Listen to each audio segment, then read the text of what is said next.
Hello, everyone. Welcome to the fourth of the New Works Composer Sessions, which is part of National Sawdust Digital Discovery Festival. My name is Miranda Cookson. I'm a violinist and violist, advocate and enthusiast for new music. So I'm delighted to be with you today.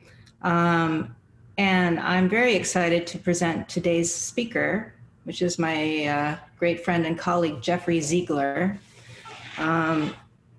Jeff is the cellist and music director for the National Sawdust Ensemble, and he also runs the National Sawdust Tracks recording label. And today he will present on the topic of survival and evolution, finding your voice as a 21st century artist. Jeff describes his session as, now more than ever, it is clear that one's artistic survival is dependent on one's ability to evolve. The presentation will illustrate personal evolution through improvisation and interdisciplinary projects in order to help inspire others to find their own path in these ever-changing times. Jeff has commissioned dozens of works and is admired as a potent collaborator and unique improviser. His multifaceted career has led to collaborations and tours with a wide array of artists, from Philip Glass and John Corigliano to Laurie Anderson and John Zorn. As a champion of interdisciplinary collaboration, Jeff is the cellist of the vocal punk band Miyamoto is Black Enough, and the recipient of many accolades, including the Avery Fisher Prize, Polar Music Prize, the President's Merit Award from the National Academy of Recorded Arts. He's also my colleague on faculty at the New School, and I'm delighted to welcome him to give his talk today. So Jeff, please join us. Hello. Thank you very much, Miranda, and thank you, Charles, Eve, and the rest of the National Sawdust team. For those of you who are not too familiar with my work, I play the cello. I was the cellist of the Kronos Quartet for 8 seasons, and before that I was in the Corigliano Quartet. I currently teach cello at Mannes School of Music. Although the majority of my professional career has existed in the world of new or experimental music, my training is actually quite conventional. I studied at Juilliard, Eastman, IU, and Rice University with people like Janos Starker, the Juilliard Quartet, and Paul Katz from the Cleveland Quartet. I'm guessing that all of you have a primary instrument, and as you all know from your own instrumental studies, a large part of the learning process is focused on technique. Technique to learn the instrument and technique to skillfully execute the performance of compositions. Living in the world of new music on a daily basis, I am constantly looking for new ways to stretch musical technique, both instrumentally as well as technologically. So, for today, I would like to ask everyone the age-old question, which came first, the chicken or the egg? Or, put another way, which came first, the music or the instrumental technique? Let me tell you a story. One story that has always fascinated me was about the great cellist Luigi Boccherini.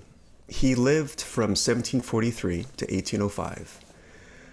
Nobody but cellists know this, but he is credited with having invented thumb position. So for those of you who don't know what that is, it is essentially a movable nut, meaning the cellist uses the thumb and to create a new backstop. So we have the open strings, and so we can move around the cello with our thumb as the new backstop. So it enables us to play the entire range of the cello equally. I like to call this the metric system of cello technique. Now, before Boccherini, most pieces had the cellist playing mainly low and very rarely higher than above, an octave above middle C. However, Boccherini's music is filled with this new technology, and I think it is safe to say that the musical range of the cello has not been the same ever since.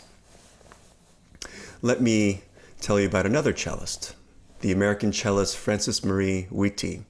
I was just looking on her website, and she has the most amazing quote from the Washington Post.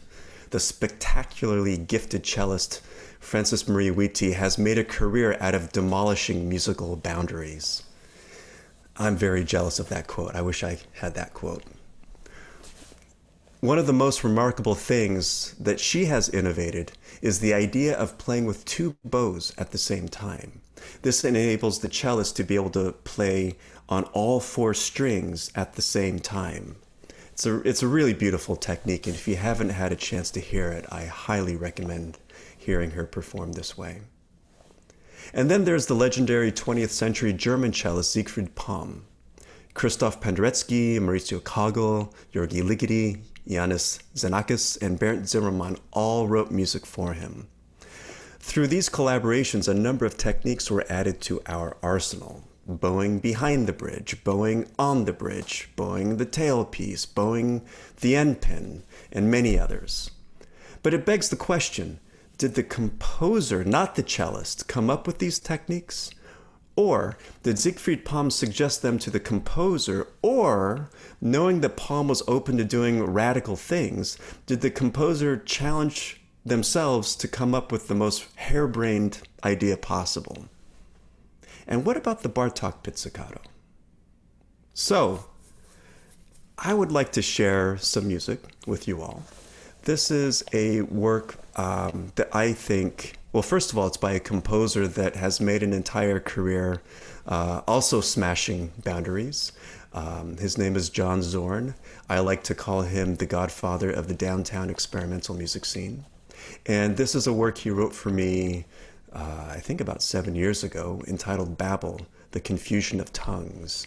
And this is a work that I think absolutely pushes the envelope of cello technique.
Thank you, Charles. So you can only see at the very tail end of that clip that little object that I had on my strings. And just to explain what that is, it's actually a chopstick. The score actually, if Charles, if you wouldn't mind pulling up the page of the music, you can see how John notated it. So in the score, John asks for the cellist to use a wooden dowel and to put that between the strings, actually between just underneath the D string, the second string on the cello, so that it's actually touching three of the strings, the A, D, and G strings. So the only string that's actually itself is the open C string, and so that's why he calls it a fantasia on one note. But there's more than one note. It's actually a fantasia on one string. The first time I played this for John, I actually learned that I had misread the score, because he specifically writes in the score a wooden dowel, and in my half Japanese brain I said, oh great, chopstick. And so I went to my kitchen, grabbed the chopstick and stuck it in my cello. And John said, no, it's not a chopstick. You actually need to go to the hardware store. You need to get different lengths of wood, and then you put it in, and the reason behind that, it's actually a very good reason, very smart, is that if you get a very long stick and you hit it, the vibration lasts much longer. And this chopstick, on the other hand, it's a really great sound, but the decay is almost immediate. And so John wanted something that, actually I think what John really wanted was something that had the percussive attack and the sostenuto. And you can actually see in the score, the upper line, where the treble clef line, all of that is the chopstick part. So when it says the circle with the X in it, I believe, that's when you whack the chopstick, or sorry, the wooden dowel, and then the squiggly line after that denotes how long it should rattle. The problem was, and the reason why I went back to the chopstick, is that the amount of initial attack was so striking, as opposed to the longer pieces of wood. And in the end, John actually agreed that it was much cooler that way. And you could also see on the score, so there are all of these eighth notes on the bass clef line. And so that was really tricky to have to figure out, like, how the bowing, basically, it's constantly, because it's just constant, but each grouping had to be da da da da da da da da da. You had to show each grouping, and then you can see, like on the octave above, he writes a note in the bass clef, also with the squiggly line, and so that when my left hand is going up and down, it's actually mapping that up and down the fingerboard as well. And then, Charles, if you wouldn't mind just scrolling down a little bit more, in where it's right there, where it says 11/8, where it says pizzicato behind the bridge. So there are three moments where you also have to do some left-hand pits. That particular one is behind the bridge. And then there's another time where you pits between the wooden dowel and the bridge, which is actually a really great sound. And then the last time behind the bridge again. And it seems completely random. But John, anyone who knows John, they know that he's very detailed and very specific about what he's looking for. And actually, that's exactly how he wanted each of those notes executed. I do my best to do it live, but I think the recording turned out much better. Let's just put it that way. And you could also see on the line below that in the 4/4, the SP and the P, and he's also very specific about which type of ponticello you're using. And I have to admit that with this, it's very specific, the notation. And when I was first learning the piece, I was actually considering rewriting it in a way that I thought might illustrate the connection between what I'm reading on the page and what I need to execute technically. But then in the end, I decided, no, actually, it's like learning a new language. I need to learn the way that it's notated, this specific way. And it's very tricky, I have to say, but it's definitely worth it because it's such a great piece of music. So the next piece I would like to share with everyone is from my most recent solo album called The Sound of Science. This is a piece by the composer Yuka Honda entitled Her Confirmation. Just to tell you a little bit about the Sound of Science project, this is a project that I collaborated with the Austin-based band leader and film composer Graham Reynolds and Golden Hornet. And what we did is we commissioned 7 other composers from all over the world to write music inspired by the scientist of their choice. We didn't give any parameters as far as the type of scientist or whether they were living or dead or anything like that. The only thing that we said is, of course, it had to be for solo cello, had to be for me, and it had to utilize at least one electronic element. And so we kept it very open. We did send out to the composers the equipment that I already had, but we also kept it open if they wanted to experiment with other types of electronic techniques. This particular piece is inspired by the NASA mathematician Katherine Johnson, who actually just recently passed away. She was a NASA mathematician who computed Apollo 11's route to the moon and was often referred to as the human computer. Now, for this piece, Charles, if you wouldn't mind pulling up the music. Oh, and also for those of you who are not familiar with Yuka Honda's music, she's a phenomenal musician, artist, and human. She's amazing, and you've probably heard a lot of her music before because she was half of the band Chibomato, and now she's half of another band with her husband Nels Klein, who's the guitarist in Wilco. Their band is called Cup, but she's just a phenomenal musician, and this is a piece that I think that we were both really excited about. We had performed together in different situations before, but I think the idea of writing for solo cello, actually notating it out, was something that she hadn't really done before, and was really excited by the challenge.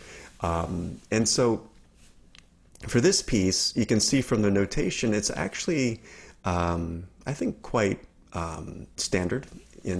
Although F minor is not the easiest key. Hold on, actually it's not an F minor. Sorry about that. It just starts on F, and there's a lot of flats. And I have to admit that when she first sent me the music, I thought, okay, like it was beautiful, and I studied it, but it felt a little short. Now, one thing about the piece is, we did give a sort of time frame because, of course, we wanted all of the pieces to fit on an album. So the other parameter we gave the composers was that we wanted it to be under 10 minutes. Most of the composers actually did do that.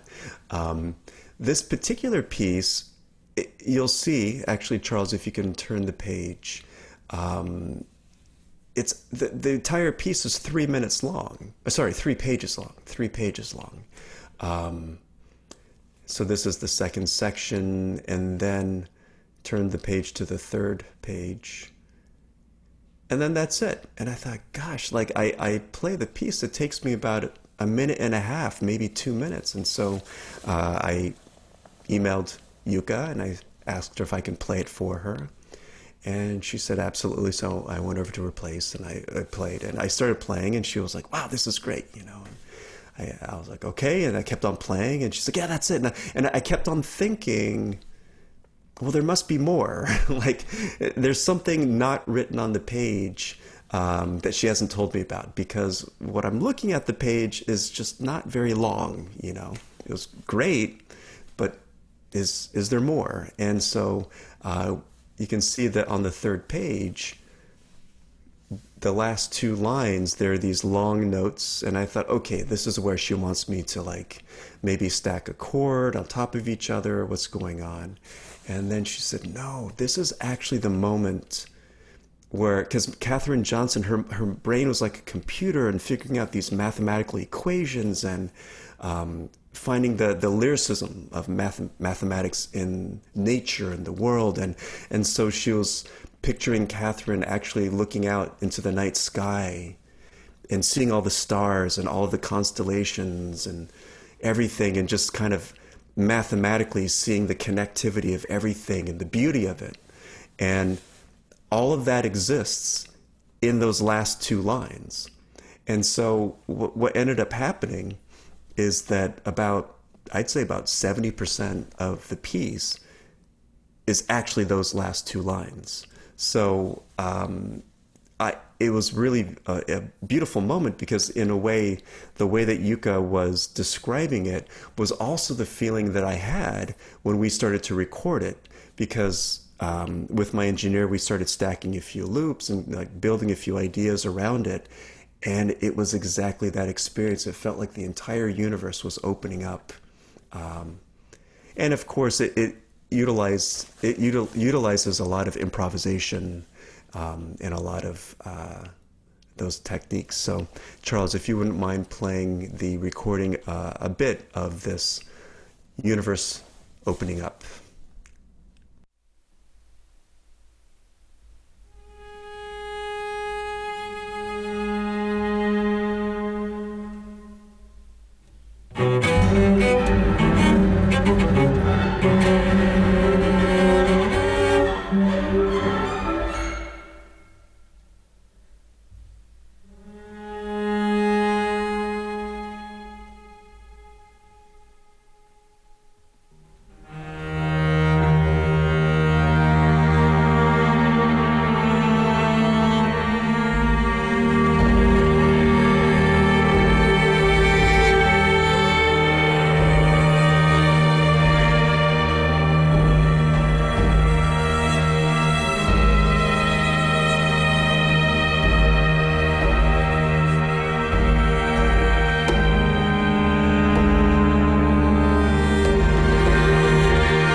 So I'll let everyone in on a little story.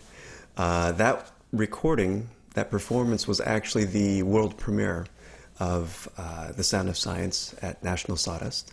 And one of the other pieces on the program is by the phenomenal Norwegian composer Maya S.K. Ratkja. And she wrote this really ripping piece that, you know, uses a lot of like foot pedals and effects and looping and taking the loop and reversing it and all this stuff and moving it up an octave. And I mean, it's a really dynamic piece. And it was a piece that occurred, I don't know the exact order, because I've actually changed the order of the program since then. But it was a few pieces earlier in the program. And for those of you who, you know, have had a similar experience performing a new piece or a new program, The first time through, you kind of learn of some things, and I made a little mistake, and what I did is after that Maya's piece was finished, the piece ended with this loop that had these harmonics that I played an octave higher because the loop effect, and it was this really cool spectral like soundscape, but I didn't delete the loop. It was still in the loop pedal. And so when I started adding loops to that particular piece, to Yuka's piece, that loop started playing, and it sounded really cool. And so it was a total mistake grabbing a loop from another piece and tying it into this one. But it sounded so great to have this, high harmonics and building the loops on top of that. It sort of connected things in a really funny way. And so ever since then, I've actually kept on doing that. So that's something that you don't hear on the recording. But sometimes, especially when you're a performer, you try to perform everything so perfectly. And sometimes when you do something unexpected, you end up with a much better result than the original plan. So one has to always be open. So in addition to these solo projects, I also have a band. We call ourselves Miyamoto is Black Enough. It's probably the longest name ever for any band ever, but we're not a typical band. We're comprised of a spoken word slam poetry champion named Roger Beauregard and Andy Akiho, who is a terrific, amazing composer, Rome Prize recipient composer, who happens to also be a virtuoso steel pan player. And Sean Dixon, who is like basically the Jascha Heifetz of playing drum set. So, and I play the cello. So, how many bands do you know have that kind of a makeup? We came together about 5 years ago around the music of compositions of Andy Akiho and of Roger Beauregard's poetry. And the initial project was a piece combining Andy's piece 21 and Roger's work about Jit Samaru, who is a legendary steel pan arranger from Trinidad. Oh, I think I may not have mentioned Roger's originally from Trinidad as well. So in this project, we explore the boundaries of course, what a band is, and also combining the world of spoken word text and new music composition. As Miranda mentioned in the introduction, we call ourselves a vocal punk band. We've actually evolved a lot. We just released our first album earlier in the summer. In order to be distributed properly, we are calling ourselves an alternative hip-hop band. But for our Grammy submission, we ended up in the spoken word category. So I guess none of it makes sense at all. Or maybe it all makes sense. I don't know. One thing about the name of our band, we're named after Ariana Miyamoto. And so Ariana Miyamoto, for those of you who don't know who she was crowned Miss Japan for the Miss Universe pageant about 5 years ago. She is Japanese, but she's half black and half Japanese. Like myself, I am also half black and half Japanese. And the unfortunate thing, because of very nationalist, racist feelings in Japan, she was often criticized for not being true Japanese. And this really resonated with us because it reminded me very much of when Barack Obama was running for president and being the first black president, but he has his mother is white. So is he really black enough? Which any person of color in this country knows the answer is yes. But it was a made-up wedge issue in order to, basically take away votes. And we are seeing echoes of that kind of flawed thinking in the way that people are regarding Kamala Harris. My favorite was, yeah, she's, her father's from Jamaica, but not really black because, he's not from America. And to which I heard a very funny comment on the Lincoln Project about that. It's like, yes, does anyone want to answer the question of how black people made it to Jamaica? So anyway, that's the genesis of the band Miyamoto's Black Enough. And just to give an example of the text that we're working with, I would like to play you an excerpt of Roger speaking the text of his poem that eventually became the song Nina. 2015 version of Nina, original title Used to Be. The bike shop used to be a bodega. The liquor store used to be a pizza parlor. This cafe used to be an Italian restaurant. That kiosk used to be Joe, an old man on a little stool. The yoga studio used to be a butcher's. The kitschy bar used to be a candy store. This park used to be a park, with cracked vials and potholes on the running track and dirt in the center of the field where grass should be, and that dog run was a field of geraniums. The Dominican restaurant used to be cheap, used to have a line out the door. I used to be able to afford to live above it and come down in the middle of the night and get half a chicken and a Heineken, especially after my girl left and I was tired staring at the linoleum and the sloping floors. The organic market used to be a sneaker store. Kim's Grocery used to sell 40s. This subway stop used to be dangerous, used to be able to buy crack here, right here. This coffee shop used to be a law office run by a big old black man who chain-smoked Newports, whose family came from North Carolina in 1950. That sushi bar used to be the Jamaican spot. They sold patties, hard dough bread, and the best sea moss. Those condos used to be a 3-family house. I loved a woman who lived there. She cooked steaming pots of rice and fish broth and cuckoo and dumplings and stocked the fridge with Guinness when I came calling.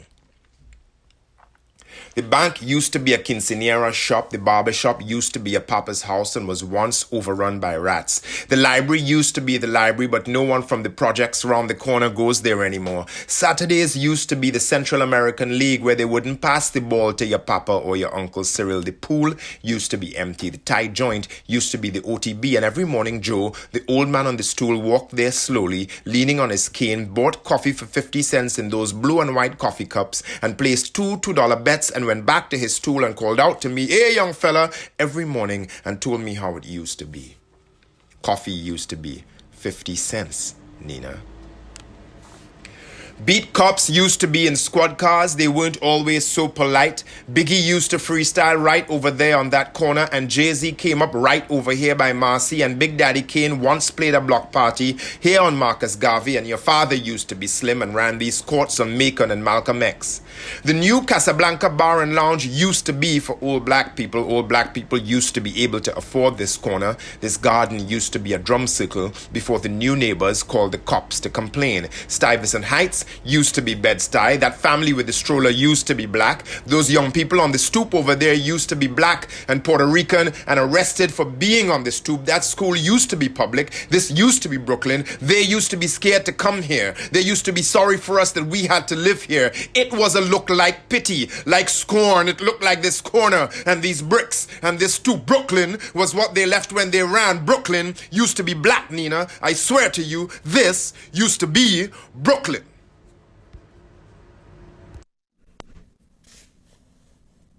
Great. Thank you. And so you already heard a little bit, but that was the raw material that we were beginning with Roger's text. And so now this is how we integrated it into the one of the pieces that Andy had already composed. Actually, we had to kind of cut and paste a little bit to make the flow work perfectly. But this is just an excerpt of the beginning of the song, now entitled Nina. Nina. The bike shop used to be a bodega. The liquor store used to be a pizza parlor. This cafe used to be an Italian restaurant. That kiosk used to be Joe, an old man on a little stool. The yoga studio used to be a butcher's.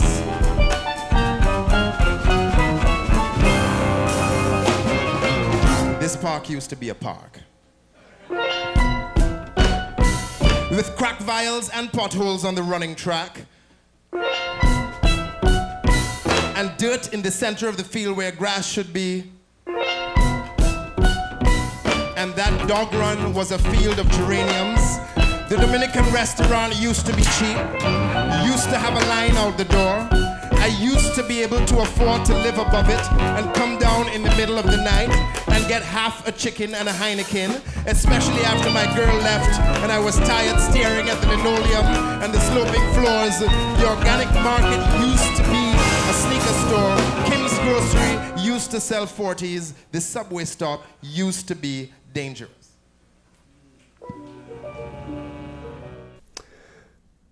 So, to close, which came first, the chicken or the egg? I think the debate is still open. Music has always pushed the boundaries of instrumental technique, and music will always continue to push forward as long as both composers and performers maintain a dialogue and maintain a forward trajectory towards creative possibility. But we have to remain open-minded to that possibility and keep that dialogue open, because we'll see what the future holds. So, to close out, I would like to end with the just one of my favorite parts is the same song, Nina, and how we dramatically brought it all together. Charles, take it away. Beat cops used to be in squad cars. They weren't always so polite. Biggie used to freestyle right over there on that corner. Jay-Z came up right over here by Marcy. Big Daddy Kane once played a block party right here on Marcus Garvey. Their father used to be slim and ran these courts on Macon and Malcolm X. He once almost dunked on a college prospect. The new Casablanca bar and lounge used to be for all black people. All black people used to be able to afford this corner. This garden used to be a drum circle before the new neighbors called the cops to complain. These young people on the stoop over there used to be black. That family with the stroller used to be black. The young people used to be black and Puerto Rican and arrested. That school used to be public. This used to be Brooklyn. This used to be Brooklyn. They used to be scared to come here. They used to be scared to come here. They used to be scared to come here. They used to be sorry for us that we had to live here. It was a look like pity, like scorn. It looked like this corner and these bricks and this stoop. Brooklyn was what they left when they ran. Brooklyn was what they left when they ran. Brooklyn was what they left when they ran. Brooklyn used to be black, Nina. I swear to you, this used to be Brooklyn.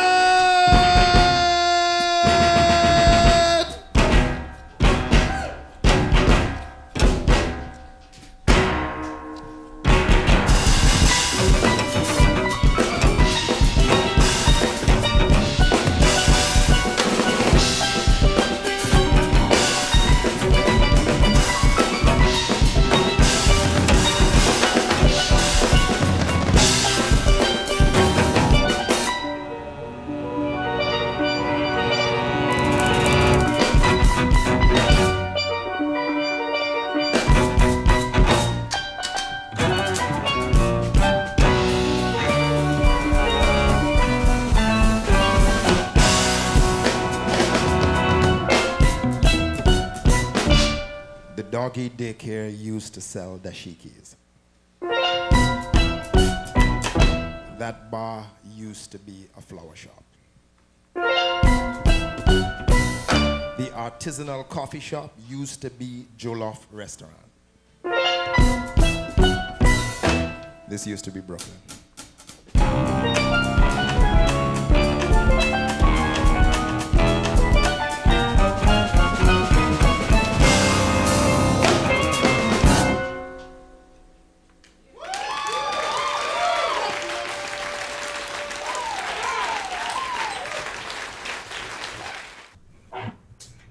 amazing presentation. Jeff, thank you for sharing all that amazing work. Yeah, so we're going to have our Q&A. We're going to start with a question from Yaz Lancaster.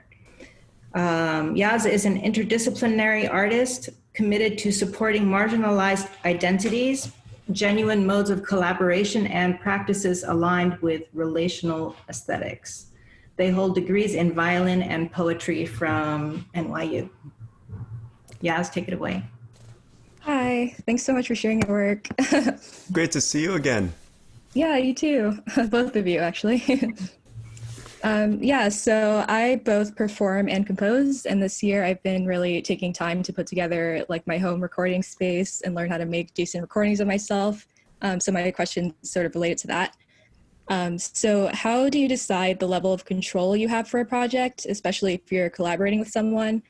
For example, if you're recording something with the group, do you think that everyone should learn enough to sort of have a say in the mixing and mastering process and all the things that happen after you actually record the project or like learn the piece?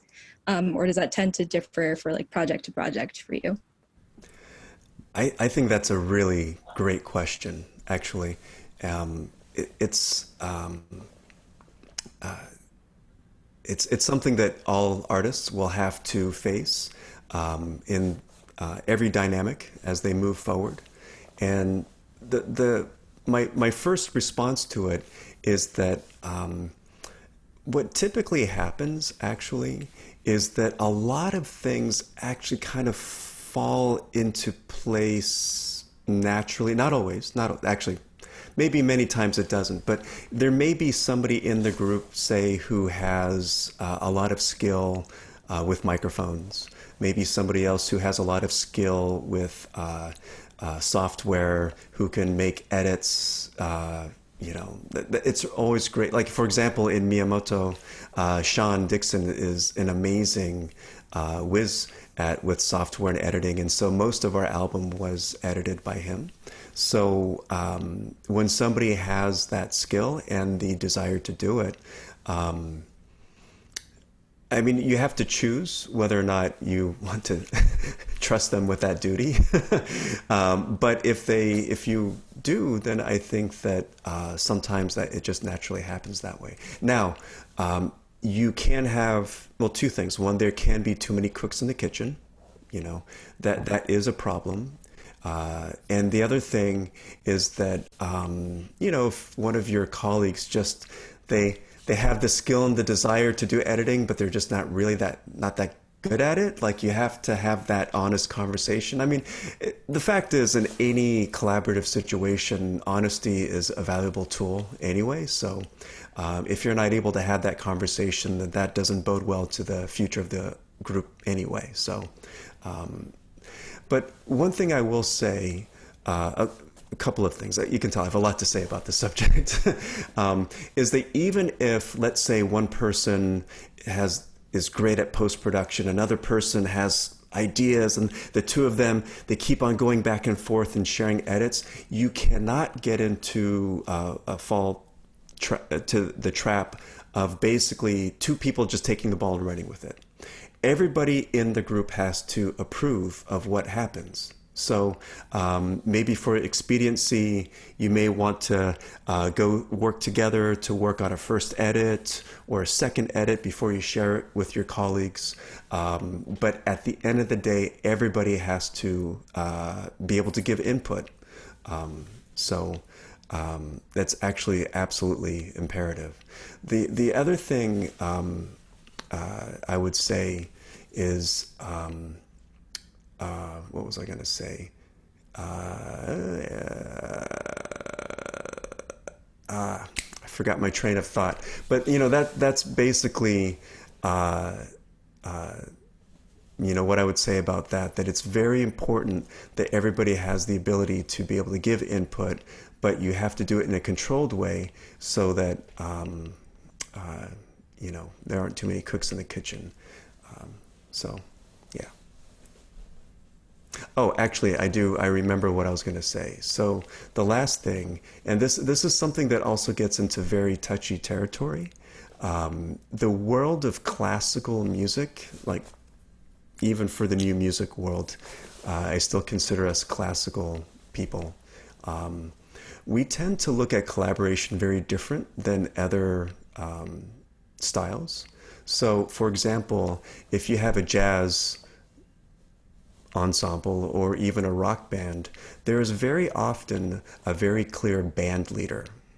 Okay, and so that could be it could even be as extreme as the band leader works with the engineer, and then nobody else has any say, or maybe the band leader gets the gigs, and then they actually pay the other members of the band, so then the band members actually become employees of that band leader. And you see that a lot, like in jazz. There's a very clear band leader.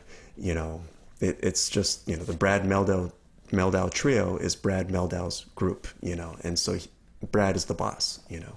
So depending on your collaboration, like if it's an equal partnership, like a string quartet, let's say, then you absolutely have to allow everyone to give their feedback into, you know, the process. But if it is a situation where it's like your compositions and you're kind of driving the bus, then that does create a different dynamic. At the end of the day, you're the boss. Great, thanks so much.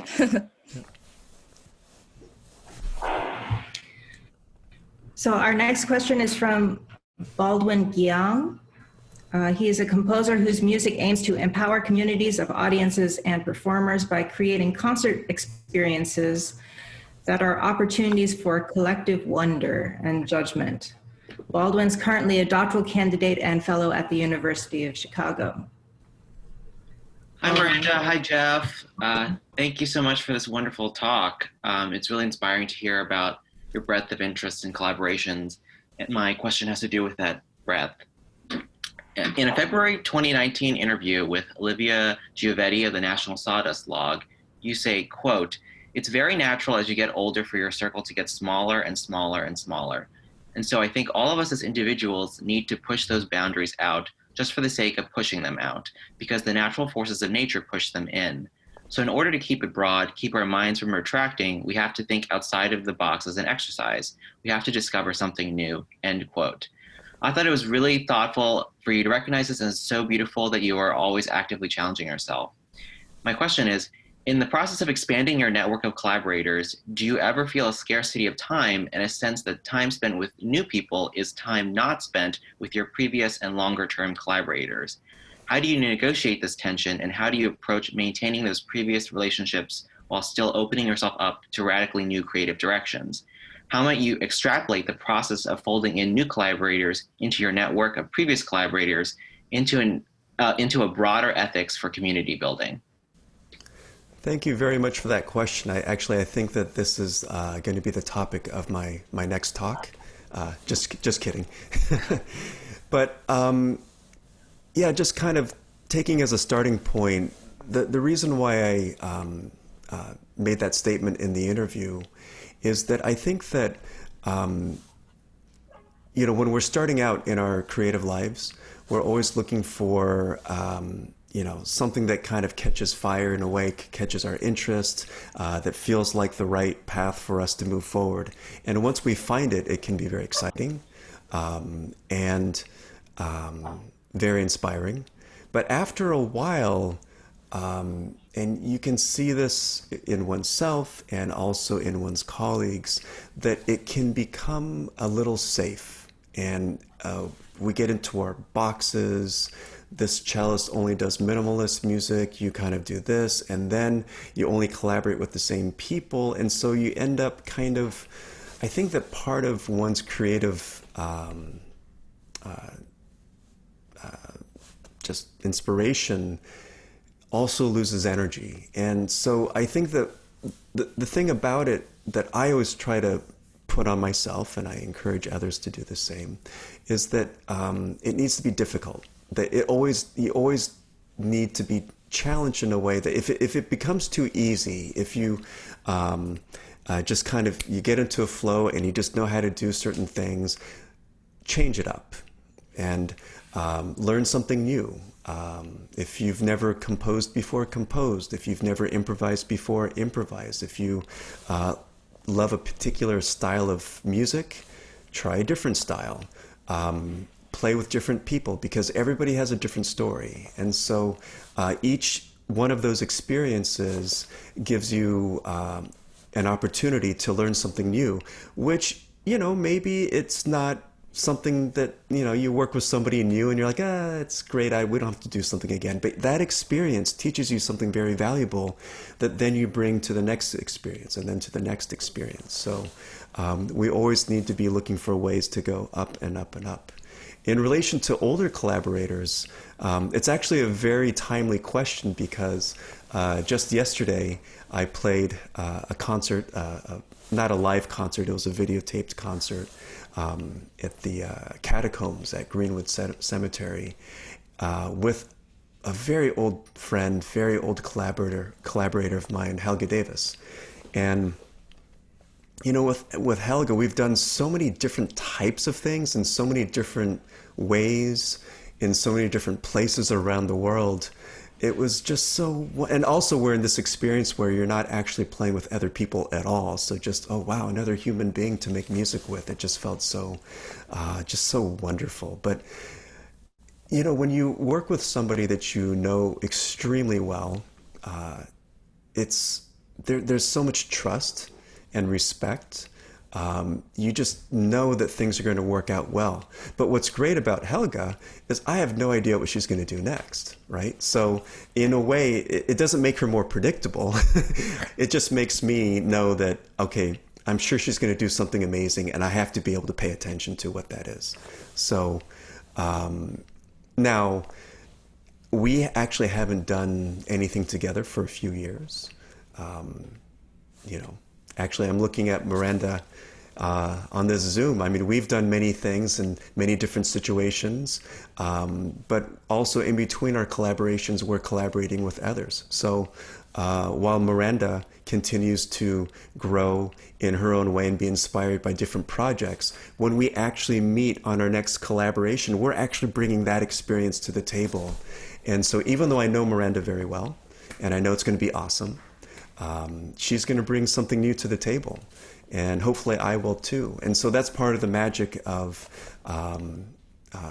returning to old friends, And but no matter what, I think that whether it's a new collaboration or an old collaboration, or maybe you're a part of an ensemble like a string quartet, there needs to be a great deal of respect and trust for possibility and openness to what could happen, and then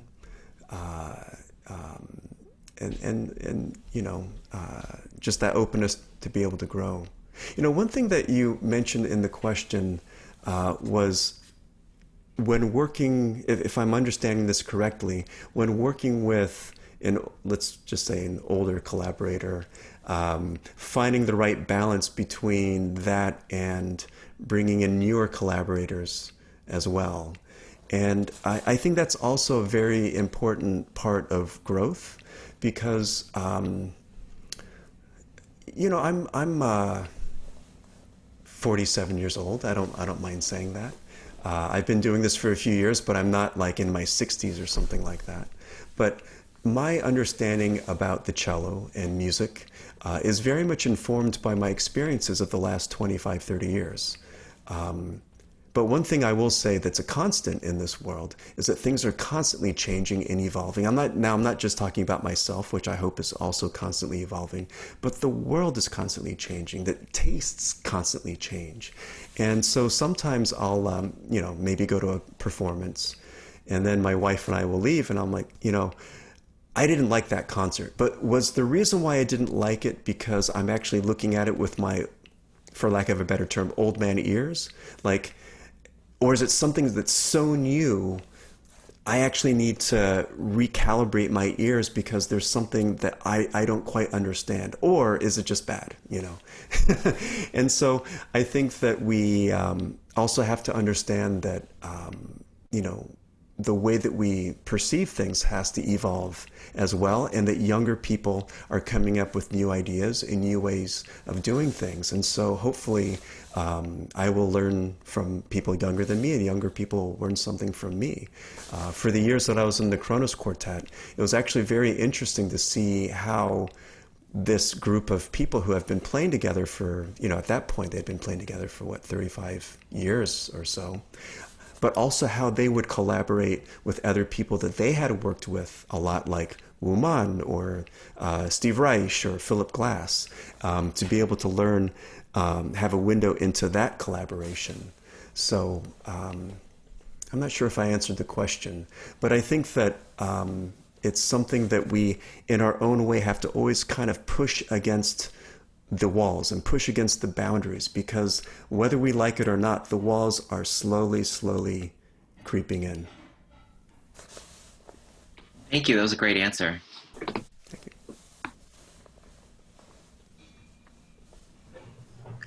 Awesome. Well, I think that's actually all we have time for Q&A right now. So thank you so much, Jeff. This was a wonderful talk and great to hear you playing. And thank you everyone for joining us. Thank you, Miranda. It's such a pleasure to be here and to be able to share my ideas with you all. See you all soon. Bye-bye.